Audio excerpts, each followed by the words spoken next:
Hey, you guys. Good morning. It's Isabella, and this is Unfiltered, episode 12. This is a new medium for me. I normally pre-record messages and post them on my website and on my Facebook page for Isabella Uswico. Well, it's IsabellaUswico.com. And my 13-year-old son, because he's the technology expert in our family, suggested I try going live. And there's no time like the present. I really have no idea how this is going to go. You can see the preceding episodes of Unfiltered at IsabellaUswico.com, and I will post that in the notes. Or visit my Facebook page, where I also post a lot more spontaneous content. And at some point here, I'm going to get going on Instagram. But this is really technically part one in a new series entitled Darn Good Objections to Christianity. And episode 11 was the introduction and what I intend to cover. And today's episode is about Christians themselves. So as I said in my introduction, I don't really know exactly who the audience is for this, apart from whoever it is who is watching it and whoever it is who needs to watch it. I will tell you that today's episode, I believe, is as suitable for atheists or people that are downright hostile toward Christians or seekers as it is for zealous, born again, evangelical Christians, or Christians of any denomination, really. Catholics, I really do. And hopefully that'll become clear. The other thing that I shared in my introduction is that I don't intend, at least in this moment, I really don't intend to over prepare for these, because I just want it to be spontaneous. I want it to be spontaneous. So here goes. All right. So, darn good objections to Christianity. The first one being Christians themselves. I'm going to open yet another little parenthesis. I am not a preacher. I do not have a degree in theology. I would have characterized myself as a Christian. Well, I would say for the past 20 years, I would call myself a Christian. And it's been an extraordinary journey. And I think it's taken me this long. It's actually not true. I think when I first had my encounter with Jesus, okay, and, I know Jesus kind of like freaks people out if you say that, but, we can say higher power. I am active in 12-step programs, and I am totally down with just saying higher power, okay, or the God of your understanding. I believe that in that moment, I had a complete spiritual experience, conversion experience. And if I had stayed there, everything would be swell. But I didn't stay there. I added all sorts of other stuff and allowed myself to be taught out of the pure faith. And we'll get there. We'll get there. I'm not sure exactly how. I mean, your guess is as good as mine. We're on this trip together. But what I do offer, without a degree in theology, which is a good thing, because I think you can get taught out of your faith, is my own real life experience walking this out. And it is my sincerest hope that if you're a person seeking right now because things are crazy and they seem to be getting crazier, or maybe you were seeking before, but this has accelerated it, whatever the reason, you're seeking, you're here, whatever, you like my outfit, you want to see what I have to say. It is my sincerest hope that I will communicate to you some extremely good news. I mean, not kind of good news, not good news that turns out to be bad news, really good news. And if you are a zealous believer of any kind, And I'm not saying, actually, I don't care what spiritual tradition you're in right now, but I'm speaking right now specifically to Christians who would call themselves Christians. Maybe they even would say, I'm a born again Christian. At some point, we'll talk about why people say that about themselves. That this is, and you've been a Christian a long time, but you're miserable, you're bound up, you're judgy, you're terrified, terrified is a good one right now. Then I've got some great news for you too. This is great news. So I'm going to begin with a story. All right. And the story, Jesus loved to tell stories to illustrate spiritual truth. Okay. Because we are dense. I'm dense. I get a lot out of stories. Plus, if you hadn't picked up on it, I'm kind of a frustrated theater major. So I like to tell stories. I like stories. I like words. So this story, however, and a parable is a simple story to illustrate a moral or spiritual truth. Okay. Aesop, those are sort of parables too, right? Aesop's fables. This is a story from my own real life experience. And I want to encourage you to try to relate. Okay. Find things to relate to. Okay. Rather than going, I don't relate to that. All right. So a couple of years ago, I went to a fundraiser, a extremely popular fundraiser in St. Pete, Florida. This was a pro-life fundraiser. All right. People are going to say, oh, so you're pro-life. You're one of them. You know what? I'm going to tell you this. I'm pro everyone. If you're a woman and you're watching this and you felt the need to have an abortion in your life, here's what I got to tell you. Jesus wants you to have a hug. Have a hug. Okay? That sucks. I'm sorry. I'm sorry for that. And I'm sorry for people who shamed you or deepened your pain about it. And we are going to talk a little bit about that because I'm not saying that I'm pro-abortion either, naturally. And who is? Okay. Am I pro-choice? The rest of you go, well, you can't be a Christian and be pro-choice. You know what? I'm pro-unborn baby choice. All right. But I am not anti-mom who felt pressured into having an abortion. I am pro-everyone. The reason I'm pro-everyone is because God is pro-everyone. All right. And what I'm about to tell you is going to level the playing field. That there are no right people and wrong people. All right. I know, radical concept. I didn't come up with it. He did. So I was at this pro-life fundraiser in St. Pete. Very popular event, gigantic, lots of people, typical black tie sort of thing. And I was assigned, the young woman who invited me to go, we were assigned to this table, round of 8, the scene. Chamber chicken is what they call it, right? The lovely meal, great. I don't remember actually who the keynote was that night, but they have good keynotes. And Bob Goff was the keynote last year. He's great. He's a great speaker. He's the one who says, I don't know, love always, I think is one of his popular book, which is a good message. Love always, always. Anyway, so I get to chatting. I want to, get acquainted during the, pre-dinner chatting, networking. And there's a woman at my table and we get to chatting and she's okay, I'm not judging anybody. She's a very portly woman, okay, like round. And, she asks me where I go to church. I tell her where I go to church.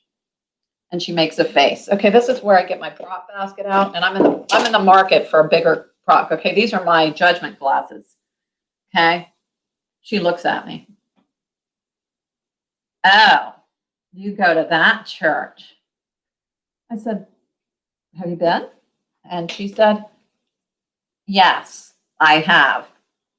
And I said, did you not like it? And she goes, well, the music was really good. I don't know. She said some stuff like that. She said, but they don't preach about homosexuality. Oh, sorry, I need the glasses for that. They don't preach about homosexuality. I said, they don't, huh? Do they not take a stand on that? Do they not have an opinion on that? Okay, well, I started to get defensive. I got defensive. I started to feel that defensive feeling you get when something is attacked. So as my church was attacked, and of course, that's my ego too. Homosexuals were attacked. I don't like that. I got irritated about that. And then I got a little mean. I got a little mean inside because I was like, oh, wait a minute.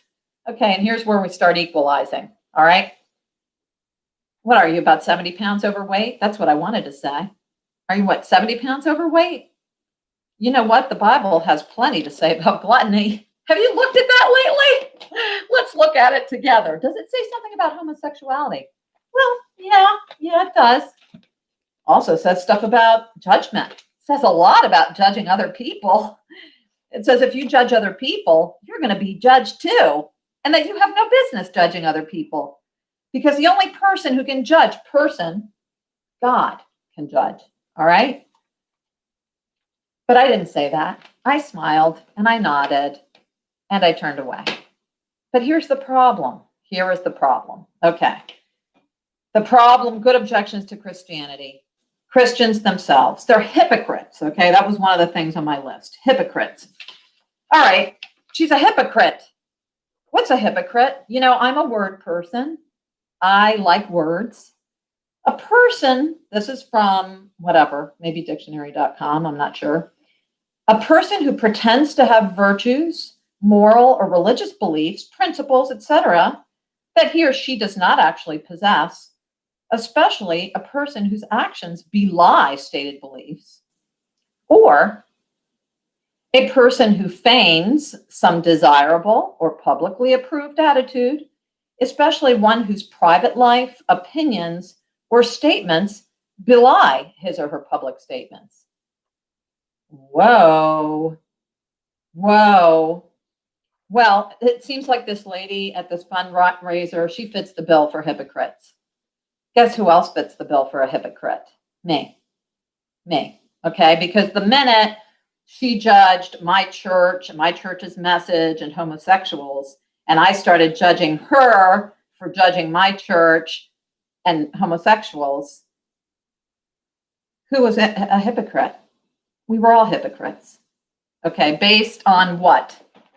Based on what I believe to be, yes, it's true, I believe this to be the objective standard of right and wrong.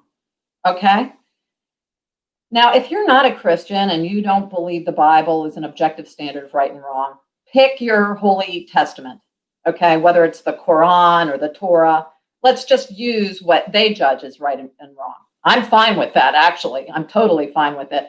But I can't speak about those. But I've read enough of this. Actually, I've read the whole thing, but to know what it says, okay? And I'm not going to make judgments about what it says. I'm just saying, okay? By the basis of objective standard, she's a hypocrite and I'm a hypocrite. She's a hypocrite by saying homosexuality, which the Bible does speak to, and we'll talk about that at some point, is somehow worse or bad, and her obvious fatness is not. Here's what made it even worse. Okay, part of my reaction was not my holy defense of my church or the holy defense of homosexuals. It was my own ego, right? Don't be talking stuff about my church. Don't be talking stuff about, that's my ego. Okay, there's nothing holy about that. Secondly, she looked about 70 pounds overweight. Guess who else was 70 pounds overweight? Me.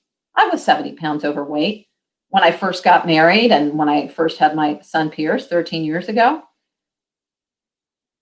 I did eventually lose the weight. Did I lose the weight because I'm so superior that I have such extraordinary self-control? I lost the weight because I got sick of being fat.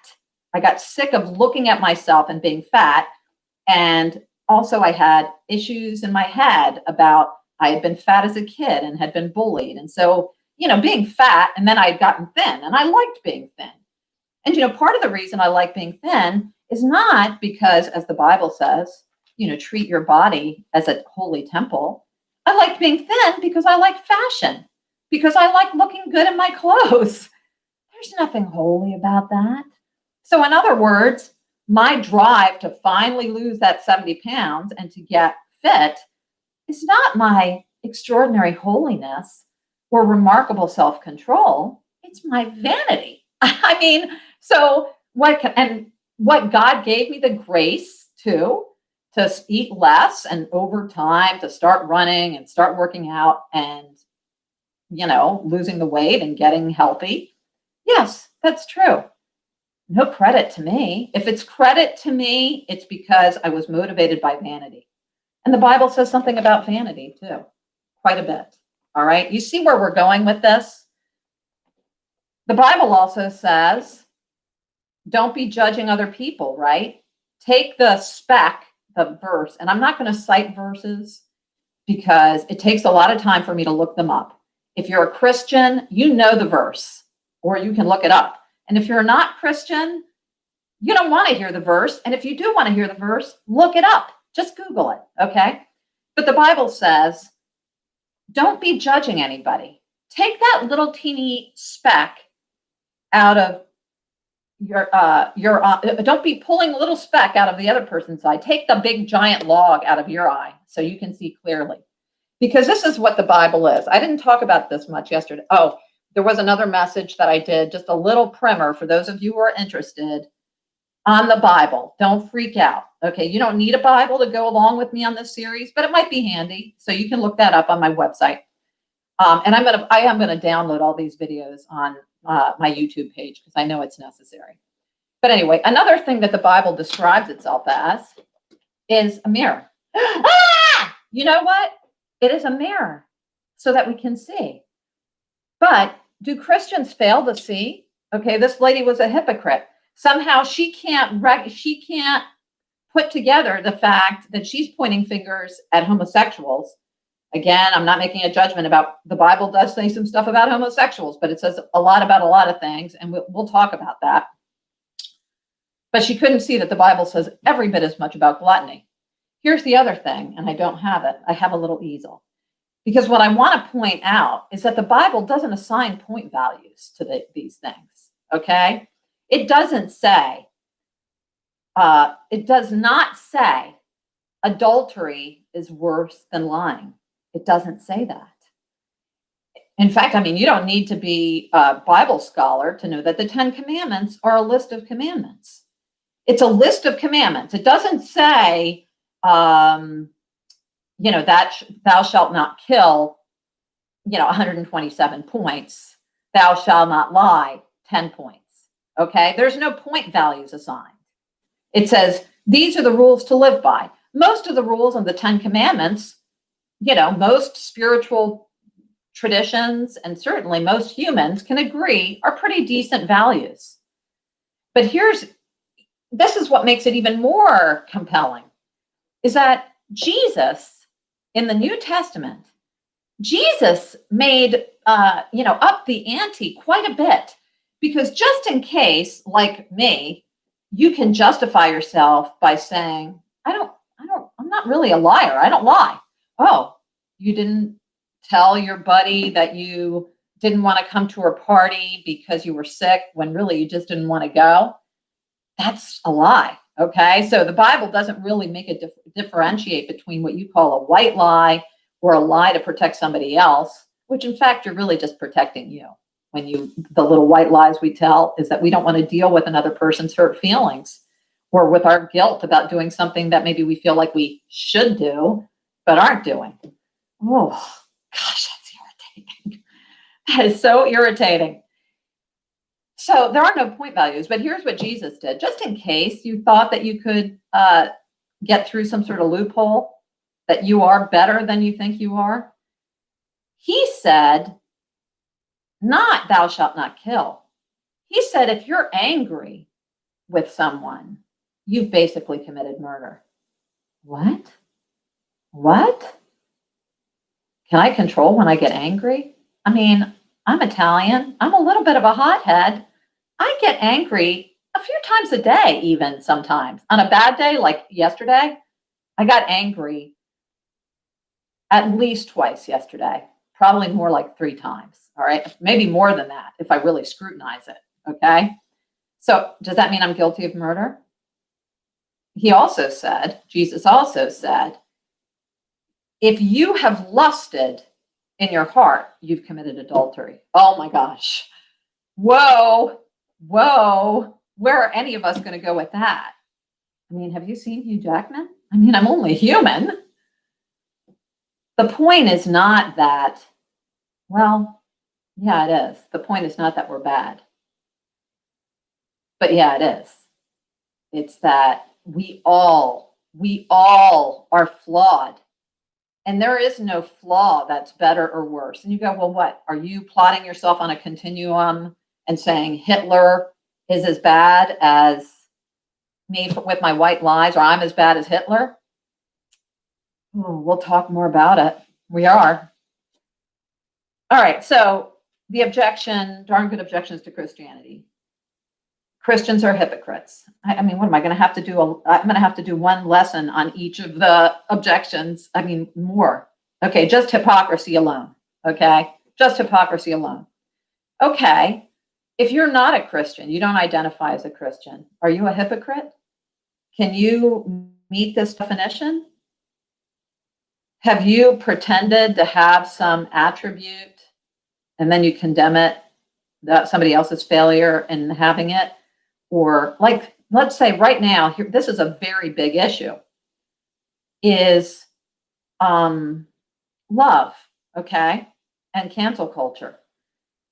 I'm going to use Ellen DeGeneres as an example because she's having this problem for such a time as this, okay? Ellen, I said it before, she is an incredibly loving person. She appears to be very loving.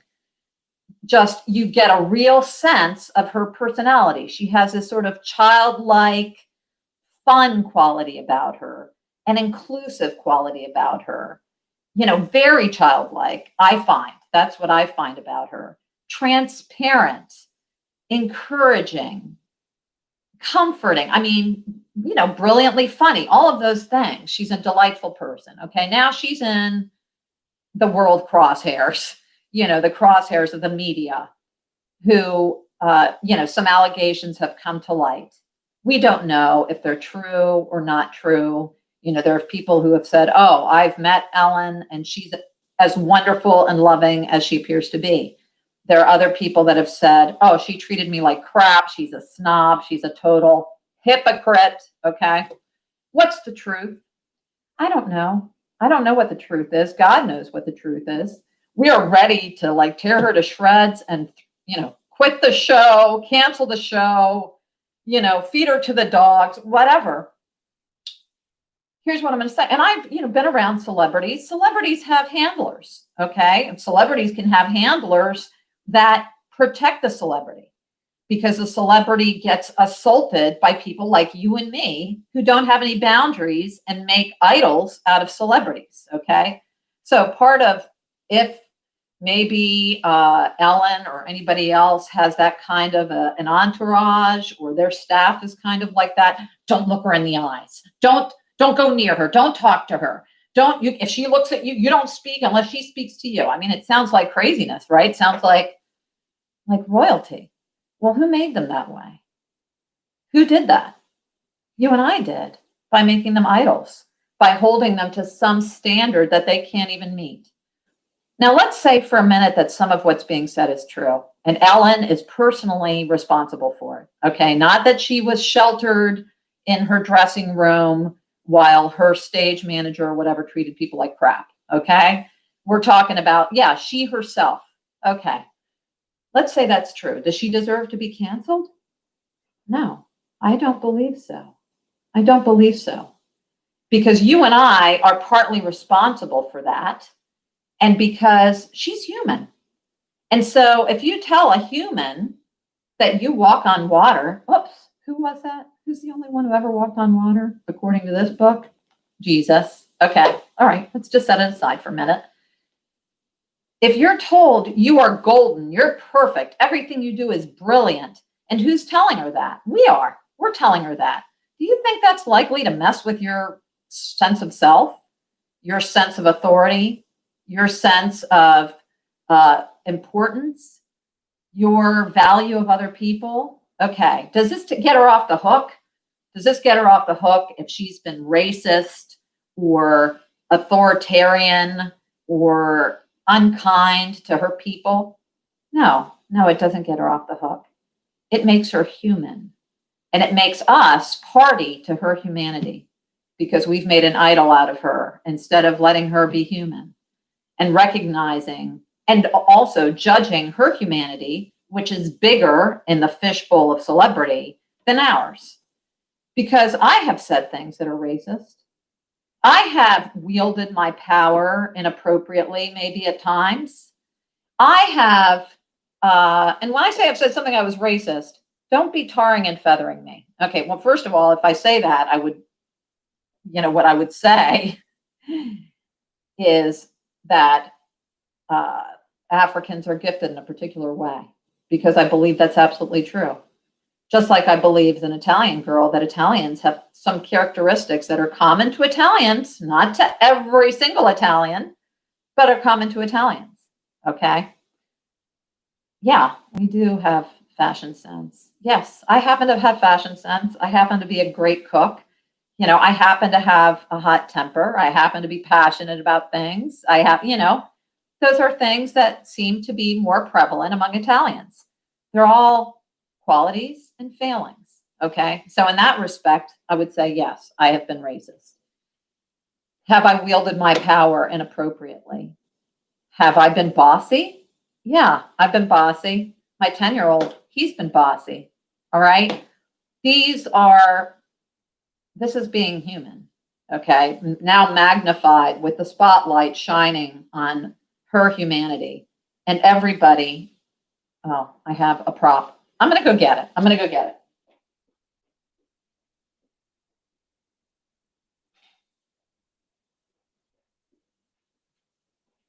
not going to light it right now. I don't think I can light it. Okay. This is a torch. It's a tiki torch.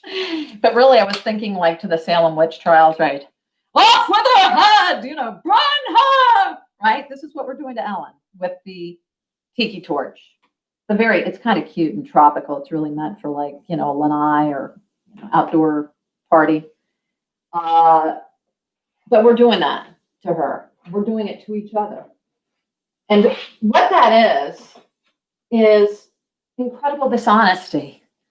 So I think what's going to come up in these messages over and over again is dishonesty. We are being dishonest about who we are, condemning others for our own failings. We are canceling other people. We are condemning other people. Religion is a common division point. Race is another common division point. But the bottom line is dishonesty. Okay. We say, oh, Christians are like this. Okay. The next thing on my list, and then I'm going to stop. How long have I been on? I've been on for a while, I'll bet. 29 minutes. I'm right on time. And we'll be talking about this next time because that's too much. It's too much for me to try to cram it in. But the next thing we're going to talk about is being hateful and unloving. Okay. So darn good objections to Christianity. Christians themselves, they are hateful and unloving. That's for next time. So today I want to wrap up the idea of hypocrites. Okay. And here is your homework. If I double dog dare you to do this homework. I want you to sit down, and I'm not going to cite chapter and verse because you don't need it. You don't need it if you're a Christian, and you don't need it if you're not a Christian in this case, okay, for this homework. Now you can look it up. It'll help. because the Bible is a mirror. Okay, we can see who we are, the reality of who we are, all of us. Okay, not them, us, the collective us of humanity. So here's your homework. I want you to list 3 people that you consider like hypocrites. Okay, now it would be preferable, I think, if you could name a specific person who you feel especially indignant about. Okay, now this can be a public figure. All right, if there's a public figure that you feel is a hypocrite, or it can be your sister-in-law, or it can be that lady in your book club who's always judging you. Okay, you might even want to put on some glasses to sort of get in the mood. All right, okay. It can be anybody. All right. And you may not even need to do 3. I think 3 would be nice. And I'd like at least one of the 3 to be somebody that you have a relationship with, that you think either openly or in secret is a total hypocrite. Okay. And I want you to list what is the nature of their hypocrisy. Is it that they say they're Christians, but they're unloving? Okay. Is it that they pretend to love and then they say hateful things? Oh, all right. And now, once you've made that list, I want you to reflect on whether you have ever been a hypocrite in that way. Have you been really kind to that pain in the butt coworker you have when inside you're thinking, you are such a loser. I can't stand you, you dumb broad. Huh? And are you doing that because, what I'm getting at is you can say, well, I'm being nice. Is that nice? If in your heart, really what you think is she a dumb broad? Have you ascribed to her the value that she has from an objective standpoint? Oh, you don't want to have to do that, I'll bet. But I guarantee that these 3 hypocrites in your life, I'll bet that you've been a hypocrite in precisely the same way, or darn close. Darn close. Just use me as the example with the lady who I was getting all self-righteous about. All right. Anyway, I'm going to leave you with that. And I'm also going to leave you with a prayer. I said I was going to pray at the beginning and I didn't do it, but this is all new for me. Whoever you are. Okay. And by the way, try praying first. Okay. I'm not telling you to pray to Jesus. You can even say, and actually this is said in the Bible, to an unknown God. Okay. I don't know who you are, God. Okay. Even I, who have a name for you, don't know who you are, because you are too awesome for me to know. You're just way beyond me. And you prove it to me every day. But we're going to pray to you. We're going to pray to you together. Those of us who have a name for you and those of us who don't. Because you remain the same regardless of a rose by any other name is still a rose. Anyway, please help us. Help us with this one very valid objection to Christianity. Christians are hypocrites. They're hypocrites. They preach love or they preach whatever, and yet they can be such hypocrites, so full of judgment. Help us to see ourselves clearly. Christians or not, help us to see ourselves clearly. And I know you go before us in this message series, and I just pray that you pave the way and we start here today. Amen. Okay. If something irritated you in this message, if you feel really defensive and upset, that's good. That's good. And know that there's excellent news for all of us. Excellent news for all of us. All right. More on that next time. Bye.